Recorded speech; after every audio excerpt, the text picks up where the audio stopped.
আসসালামু আলাইকুম। বাংলা সংবাদে সবাইকে স্বাগত জানাচ্ছি আসিফুর রহমান সাগর। শুরুতেই সংবাদ শিরোনাম।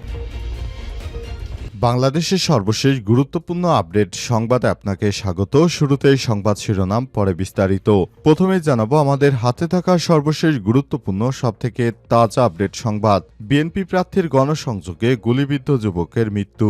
চট্টগ্রামে বিএনপির প্রার্থী এরশাদুল্লাহর গণসংযোগে গুলিবিদ্ধ হয়ে সারোয়ার বাবলা নামের এক যুবক চিকিৎসাধীন অবস্থায় মারা গেছেন। এই ঘটনায় বিএনপি নেতা এরশাদুল্লাহ সহ আরও কয়েকজন গুলিবিদ্ধ হয়েছেন বলে জানিয়েছে মহানগর বিএনপি সদস্য সচিব নাজিবুর রহমান। এরপর জানাবো চট্টগ্রামে বিএনপির প্রচারণায় গুলির ঘটনায় অন্তর্বর্তীকালীন সরকারের বিবৃতি। চট্টগ্রাম ৮ আসনে বাংলাদেশ জাতীয়তাবাদী দল বিএনপির মনোনীত প্রার্থী এরশাদুল্লাহর নির্বাচনী প্রচারণা চলাকালে সহিংস হামলার ঘটনায় অন্তর্বর্তীকালীন সরকার তীব্র নিন্দা জানিয়েছে। আজ এই ঘটনায় ৩ জন গুলিবিদ্ধ, ১ জন নিহত হয়েছে।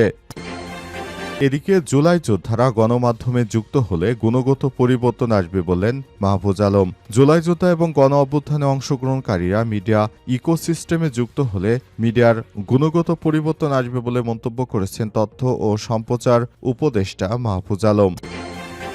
জানাবো নির্বাচন বাধাগ্রস্ত করতেই বিএনপি নেতা এরশাদুল্লাহর গণসংযোগে হামলা, বললেন মির্জা ফখরুল। ত্রয়োদশ জাতীয় সংসদ নির্বাচনে চট্টগ্রাম ৮ আসনে বিএনপির মনোনয়নপ্রাপ্ত এরশাদুল্লাহ গণসংযোগকালে গুলিবিদ্ধ হওয়ার ঘটনায় গভীর উদ্বেগ ও তীব্র নিন্দা প্রতিবাদ জানিয়ে বিবৃতি দিয়েছে বিএনপির মহাসচিব মির্জা ফখরুল ইসলাম আলমগীর।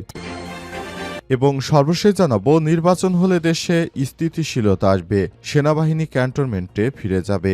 নির্বাচন হলে দেশের মধ্যে স্থিতিশীল পরিস্থিতি তৈরি হবে, তখন সেনাবাহিনীকে আর বাইরে প্রয়োজন হবে না, তখন সেনাবাহিনী তার জায়গায় ফিরে যাবে, সেনাবাহিনীর ক্যান্টনমেন্টে ফিরে যাবে বলে মন্তব্য করেছেন সেনা সদর দপ্তরের army training and doctrine command lieutenant general Moinur Rahman. আজ ঢাকা সেনানিবাসে অফিসার্স মেসে আয়োজিত এক সংবাদ সম্মেলনে সব মন্তব্য করেছেন তিনি। প্রিয় দর্শক, এতক্ষণ শুনছিলেন সংবাদ শিরোনাম, এবারে বিস্তারিত।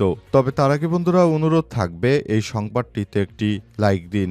এই চ্যানেলে আপনি নতুন হয়ে থাকলে আমাদের সংবাদটি দেখতে দেখতে চ্যানেলটি সাবস্ক্রাইব করে রাখুন। কমেন্ট করে বন্ধুরা আপনার মূল্যবান মতামত জানিয়ে দিন আপনি বিশ্বের কোন দেশ থেকে বা বাংলাদেশের কোন স্থান থেকে আমাদের সংবাদটি দেখছেন এবং শুনছেন।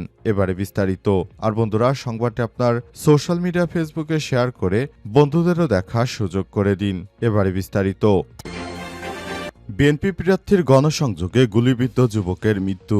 চট্টগ্রামে বিএনপির প্রার্থী এরশাদুল্লাহর গণসংযোগে গুলিবিদ্ধ হয়ে সারোয়ার বাবলা নামের এক যুবক চিকিৎসাধীন অবস্থায় মারা গেছেন। এই ঘটনায় বিএনপি নেতা এরশাদুল্লাহ সহ আরও কয়েকজন গুলিবিদ্ধ হয়েছেন বলে জানিয়েছে মহানগর বিএনপির সদস্য সচিব নাসিমুর রহমান। বৃহস্পতিবার ৫ই নভেম্বর সন্ধ্যার দিকে নগরের পাঁচলাইশ থানার হামজারাবাগ এলাকায় এরশাদুল্লাহর গণসংযোগ চলাকালে এই ঘটনা ঘটে। স্থানীয় বিএনপির নেতারা জানিয়েছে মনোনয়ন পেয়ে হামজারাবাগ এলাকায় গণসংযোগ করছিলেন এরশাদুল্লাহ। এ সময় তিনি গুলিবিদ্ধ হন, তবে কারা তাকে গুলি করেছে তাৎক্ষণিকভাবে সেই তথ্য এখনও নিশ্চিত হওয়া যায়নি। চট্টগ্রাম মহানগর পুলিশের উত্তর জোনের উপ কমিশনার ডিসি আমিরুল ইসলাম জানান, এরশাদুল্লাহর নির্বাচনী প্রচারণায় হামলার খবর পেয়েছে। এদিকে বিএনপি নেতা এরশাদুল্লাহর উপর হামলার প্রতিবাদে তাৎক্ষণিকভাবে চট্টগ্রাম নগরীর বিভিন্ন ওয়ার্ডে বিএনপি এবং এর সহযোগী সংগঠনের নেতাকর্মীরা বিক্ষোভ করছেন। প্রসঙ্গত গত সোমবার ৩ নভেম্বর বিকেলে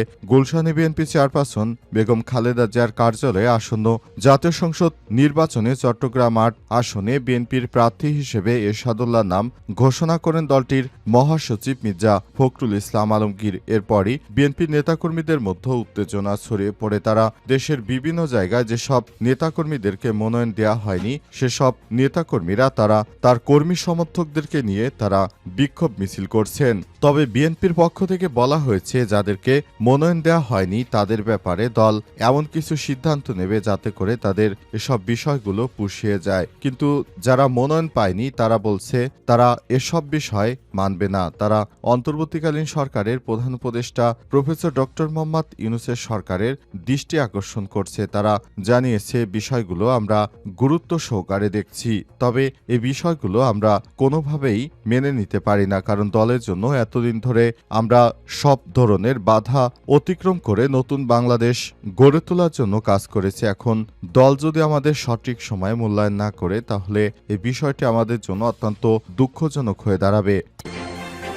চট্টগ্রামে বিএনপি প্রার্থীর প্রচারণায় গুলির ঘটনায় অন্তর্বর্তীকালীন সরকারের বিবৃতি। চট্টগ্রাম ৮ আসনে বাংলাদেশ জাতীয়তাবাদী দল বিএনপির মনোনীত প্রার্থী এরশাদুল্লাহর নির্বাচনী প্রচারণাকালে সহিংস হামলার ঘটনায় অন্তর্বর্তীকালীন সরকার তীব্র নিন্দা জানিয়েছে। বুধবার ৫ই নভেম্বর এই ঘটনায় ৩ জন গুলিবিদ্ধ হয়ে একজন নিহত হয়েছে। চট্টগ্রাম মেট্রোপলিটন পুলিশ সিএমপি প্রাথমিক তদন্ত থেকে জানা গেছে হামলাকারীদের লক্ষ্যবস্তু তিনি ছিলেন না। বিক্ষিপ্তভাবে ছোড়া একটি গুলি তার শরীরে এসে বিদ্ধ হয়। সরকার এই ঘটনায় পূর্ণাঙ্গ তদন্তের নির্দেশ দিয়েছে এবং গুলিতে আহত এরশাদুল্লাহর দ্রুত আরোগ্য কামনা করা হয়েছে। সরকার এক বিবৃতিতে জানিয়েছে, গণতান্ত্রিক প্রক্রিয়ায় অংশগ্রহণকারী সকল প্রার্থী ও নাগরিকের নিরাপত্তা নিশ্চিত করতে সরকার প্রতিশ্রুতিবদ্ধ।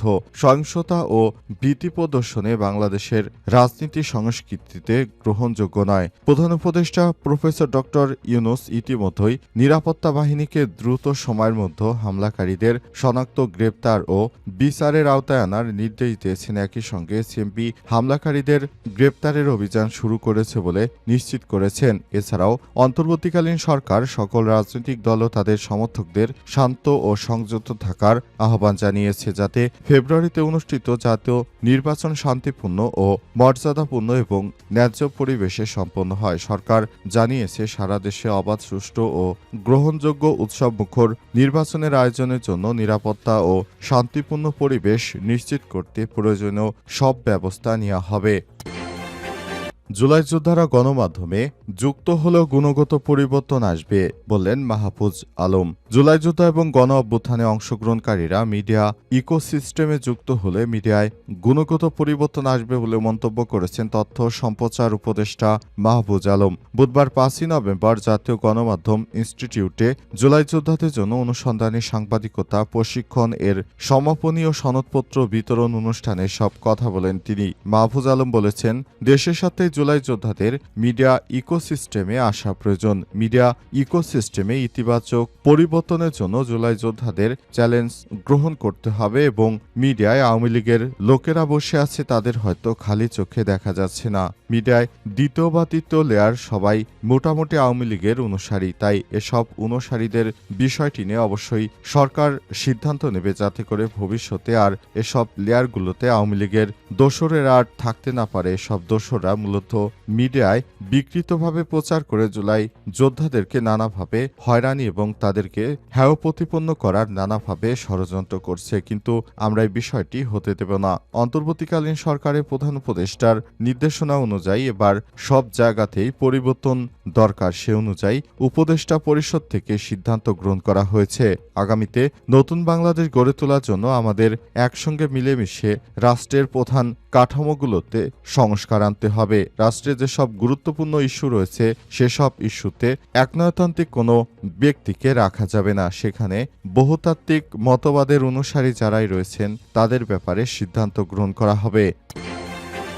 নির্বাচন বাধাগ্রস্ত করতে এরশাদুল্লাহর গণসংযোগে হামলা করা হয়েছে বললেন মির্জা ফখরুল। ত্রয়োদশ জাতীয় সংসদ নির্বাচনে চট্টগ্রাম ৮ আসনে বিএনপির মনোনয়নপ্রাপ্ত এরশাদুল্লাহ গণসংযোগকালে গুলিবিদ্ধ হওয়ার ঘটনায় গভীর উদ্বেগ ও নিন্দা ও প্রতিবাদ জানিয়ে বিবৃতি দিয়েছে বিএনপির মহাসচিব মির্জা ফখরুল ইসলাম আলমগীর। বুধবার ৫ই নভেম্বর সন্ধ্যায় গণমাধ্যমে পাঠানো বিবৃতিতে বিএনপির মহাসচিব বলেছেন, ছাত্র জনতার আন্দোলনে আওয়ামী স্বৈরাচারী শাসক গোষ্ঠী পতনের পর দুষ্কৃতকারীরা আবারও দেশে অস্থিতিশীল পরিস্থিতি সৃষ্টিসহ নৈরাজ্যের মাধ্যমে ফায়দা হাসিলের অপতৎপরতায় লিপ্ত হয়েছে। দুষ্কৃতকারীদের নির্মম হামলায় ত্রয়োদশ জাতীয় সংসদ নির্বাচনে চট্টগ্রাম ৮ আসনে বিএনপির মনোনয়নপ্রাপ্ত এরশাদ উল্লাহ সহ আরও একাধিক ব্যক্তি গুলিবিদ্ধের ঘটনায় সেই তৎপরতায় নির্মম বহিঃপ্রকাশ। বর্তমান অন্তর্বর্তীকালীন সরকারকে বেকায়দায় ফেলতে এবং নির্বাচনে বাধাগ্রস্ত করতে এই ধরনের ঘটনা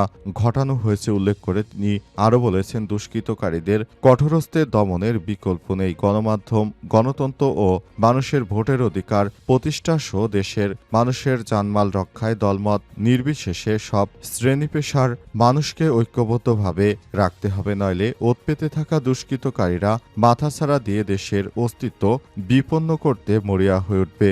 বিএনপির মহাসচিব বিবৃতিতে এরশাদুল্লাহ সহ অন্যান্য গুলিবিদ্ধ ব্যক্তিদের উপর হামলাকারী দুষ্কৃতকারীদের অবিলম্বে গ্রেপ্তার ও দৃষ্টান্তমূলক শাস্তির জোর দাবি জানান এবং গুলিতে আহতদের আশু সুস্থতা কামনা করেন। অন্তর্বর্তীকালীন সরকারের প্রধান উপদেষ্টা প্রফেসর ডক্টর মোহাম্মদ ইউনূসের সরকার বিষয়গুলো তিনি দেখভাল করছেন।